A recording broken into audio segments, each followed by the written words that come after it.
worried that they weren't satisfied with what happened on the 6th, and they're going to come back for more.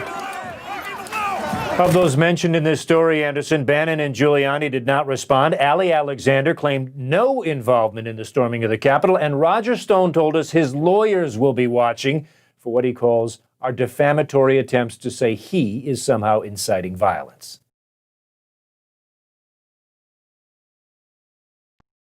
New footage of the Capitol Hill attack, published by The New Yorker, makes it clear that a significant number of our fellow citizens have lost touch with reality. The conspiracy theories and hyperpartisan call to arms can consume people and make them believe they're defending the Constitution by assaulting the Constitution. They think they're patriots, but they're hatriots. And this video and others show that some believe they were sent by President Trump. We are listening to Trump! You're a boss! Now, untangling this mess will take time. We need accountability before we can find unity. And this didn't emerge overnight. For decades, there's been a strain of right-wing conspiracy theories that demonize Democrats and threaten violence. What's different is that they've been validated by the president's lies and clustered via social media. It's precisely why combating disinformation is so essential to reuniting as a nation. Now take a look at how a self-serving conspiracy theory proliferated via social media in the hours after the attack on the Capitol, falsely blaming left-wing radicals rather than right-wing supporters of the president. According to a data analysis by the media intelligence firm Signal Labs, more than 411,000 mentions of this lie appeared online in less than 24 hours. The ecosystem of the echo chamber here is instructive. It went from pro-Trump lawyer Lin Wood to televangelist Trump supporter to being liked by Eric Trump, which increased its reach. Far-right Congressman Paul Gosar, linked by the organizer to the Stop the Steal efforts, then pushed out the lie on social media. And by 7:43, the baseless allegations emerged on Fox News. I think a lot of it is the Antifa folks. By 10 p.m., the lies reached the House floor, repeated by Trumpist Congressman Matt Gaetz. The Washington Times has just reported that some of the people who breached the Capitol today were not Trump supporters, and in fact, were members of the violent terrorist group Antifa. Now, that article Gaetz mentioned was later retracted, but not before it was shared nearly 180,000 times on Facebook and Twitter. And by the next morning, the lie was being pushed by President Trump, according to Axios. Now, this echo chamber fits a larger pattern of how bots and trolls amplify Trump's disinformation megaphone, or MAGAphone, giving the illusion of mass support for fringe conspiracies while winning new converts. And it helps account for how researchers at Cornell found that Trump was likely the largest single driver of COVID disinformation in the world. This is not over, but there are some hopeful signs that the fever might break. Get this, there's been a 73% decline in election fraud misinformation since Donald Trump was deplatformed from social media after the Capitol attack, according to Signal. And it also helped that some 70,000 Twitter accounts peddling QAnon conspiracies were taken down. This is a short-term solution, but it offers an off-ramp from disinformation escalation, a way to turn down the MAGAphone. And that's something we're going to need if we're going to regain our ability to reason together as a nation. And that's your reality check. On January 6th, the U.S. Capitol was breached by a pro-Trump mob, hoping to stop the certification of the 2020 election. Hours of chaos ensued. By the end of the day, 4 people were dead. Videos captured by journalists and bystanders show how it happened. Around 1 p.m., Congress is in session at the U.S. Capitol, and lawmakers have begun the process of certifying President-elect Joe Biden's Electoral College win. For President and Vice President of the United States. About 2 miles away, President Donald Trump is on stage holding a rally outside the White House. After days of encouraging his followers to be in Washington on January 6th. But we're going to try and give our Republicans the kind of pride and boldness that they need to take back our country. After the rally, Trump supporters make their way toward the Capitol, where others are already beginning to clash with police. Pull them this way! This video is shot at 1:13 p.m. on the western side of the Capitol, right by the scaffolding set up for Inauguration Day. At 1:30 p.m., the Cannon House Building and the James Madison Memorial Building are evacuated after reports of a suspicious package. Meanwhile, rioters are breaking through barriers and windows at the U.S. Capitol. On the Senate floor, footage shows Senator James Lankford giving a speech when the senators are told the mob is inside the Capitol. We'll pause. Protesters are in the building. Thank you.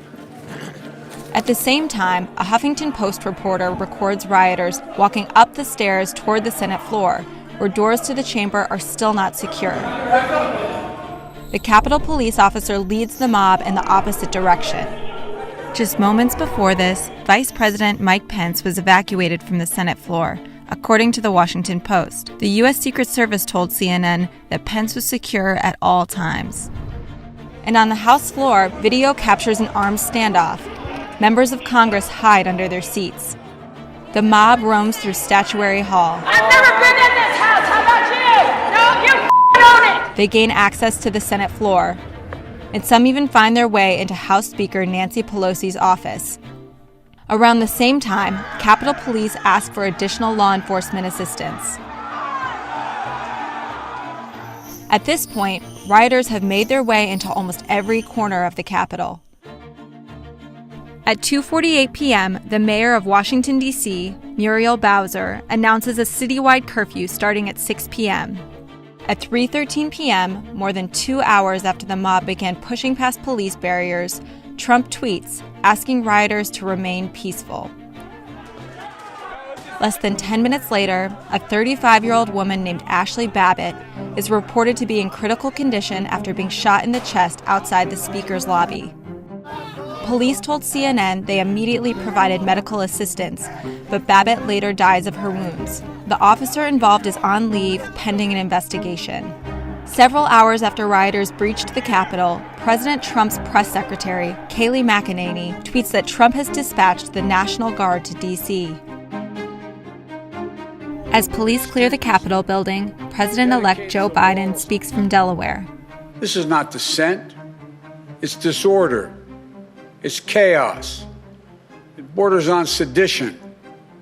And it must end now. Minutes after Biden's speech, Trump tweets a video telling the rioters to go home. But you have to go home now. We have to have peace. As the 6 p.m. curfew inches closer, rioters are pushed out of the area. They have been shouting, "Move back." At 6:27 p.m., congressional leaders announce they will proceed with counting. Mr. Cruz. Aye. Mr. Daines. No. By 4 a.m. on January 7th, almost 15 hours after proceedings began, Congress certifies the election. Joseph R. Biden, Jr.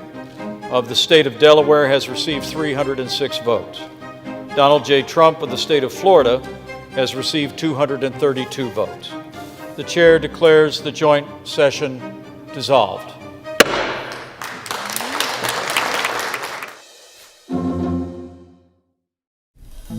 It is hard to pick the most notable lies of Donald Trump's presidency because there are just so many lies. But I've thought hard about it, and I've narrowed the list to 4 that I think really tell us a story. I think it's obvious what the most dangerous lie of the Trump presidency was. Really, it was a family of lies. It was his lies about COVID-19. There was the lie that the virus that is much deadlier than the flu was equivalent to the flu. This is a flu. This is like a flu. The lie that the pandemic situation, which was always out of control, was, quote, totally under control. We have it totally under control. And there was the lie that he repeated dozens of times that the virus that was spreading more and more widely was disappearing. It is disappearing. All of these claims suggested to Americans that they didn't have to change much about their behavior, and many of them did not. Now, we can't quantify how things would have been different had the president been more honest, but we're at more than 390,000 American deaths. And it's more than reasonable to venture that at least some of them would have been avoided if Trump had told the truth. Hey, where are the fact checkers? You know, some of the most dishonest people in media are the so-called fact checkers. It has generally been pretty depressing fact-checking every word from Donald Trump for 4 years. I think the single most depressing lie is his lie that he is the actual winner of the 2020 election. I've been in 2 elections, I won them both, and the second one I won much bigger than the first, okay? Now, it's depressing because of how egregious it is. It's a straight up is down reversal of verifiable reality. But it's even more depressing because of how many millions of Trump supporters believe it's the truth. and how deadly and destabilizing we're now clear that false belief can be. I think the saga of this particular lie has taught us that the nation's truth problem goes far beyond a Trump problem. It is a long-term problem for the United States that millions of citizens have fallen deep down a conspiracy rabbit hole. I don't know how to fix this. When I think about just how committed this president was to lying, I think about Sharpiegate. You might remember what happened. Trump tweeted in 2019 that Alabama was at greater risk from Hurricane Dorian than had been originally forecast. A federal weather office in Alabama then tweeted that no, actually, Alabama would still be unaffected. And then, instead of just doing a quick, easy correction, the president embarked on a frantic, multi-day campaign to demonstrate that his wrongness had actually been right all along. This campaign culminated with the now iconic image of the president displaying a hurricane map that had been crudely and obviously altered with a Sharpie marker. This was kinda hilarious, but it was also alarming and telling and important. It not only showed us the lengths the president was willing to go to convince Americans of a lie, it also taught us that he wasn't some lone liar out there on his own. We later learned that top White House officials had leaped into action behind the scenes to try to bend federal weather authorities to the president's whims. In other words, Trump was backed by an entire powerful apparatus willing to fight to make his lies appear true. That is scary stuff. Now let's talk about my personal favorite lie of this presidency. It's one that Trump told more than 20 times, even though it makes absolutely zero sense. And in fact, I was in Michigan. I don't know if anybody remembers this. 12 years ago, they gave me the Man of the Year. You remember? Donald Trump has never lived in Michigan. Why would he possibly have been named Michigan's Man of the Year before his presidency? He wouldn't have been. He wasn't. I looked into this. Others looked into this. It never happened. I'm so fascinated by this lie because of how it perfectly illustrates the nature of President Donald Trump's dishonesty. Other politicians sometimes lie, exaggerate, mislead to wiggle out of a scandal or to sell a preferred policy or to win an election. Trump lied about everything, the tiniest stuff. No lie was too trivial or too ridiculous to make up or to repeat, and no amount of fact-checking was ever going to stop him.